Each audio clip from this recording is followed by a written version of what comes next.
Okay, this is one of my white whales in photography. This is the type of image that I just love to be able to capture. There was years where I didn't even know how to capture an image like this, and I would see something like this and I would want to get it, but I didn't have the experience, I didn't have the equipment, I didn't have the patience. I just didn't know how to get it.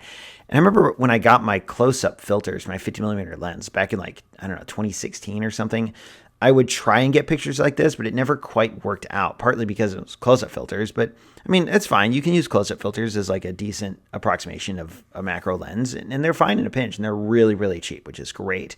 But I wanted to get a picture like this. I didn't really know how to do it. And this is like, seeing this image, to me, it's a lot of things. Like, number one, it's just a cool picture. It's a pretty picture. It's this like gigantic raindrop on this leaf, which actually is not very big because the leaf itself is not very big. But there's this one drop clear and sharp and huge and in focus, and everything else is kind of blurry around it. And you just get the sense that there's so much life in this picture. There's so much color and richness and texture to this whole image. And it's all like, it's accentuated by this giant raindrop in the middle. And so aside from just being a nice picture, it's also an example of how much I've learned over the years as a photographer.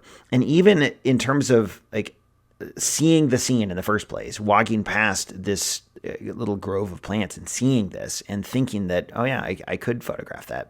Having the right gear, knowing how to use it. I shot this with my D750, the macro lens, f11. But here's the thing.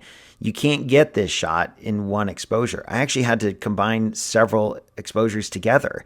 And there's a technique called focus stacking, which I've only used a handful of times, but it's tailor-made for a shot like this. Ideally, you want to use it on a tripod, but I didn't have a tripod on me. So I put my camera in high-speed continuous shutter and slowly rotated the focusing ring on my lens from like near to far and just fired off like a dozen exposures.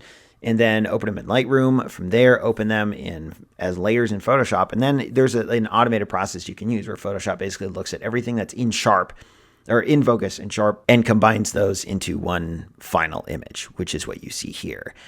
So, like you could go back and forth like, oh, is this real? Is this Photoshop trickery? And it's an actual technique. It's focus stacking. Like, it's a real thing. There's nothing AI about this. There's nothing like...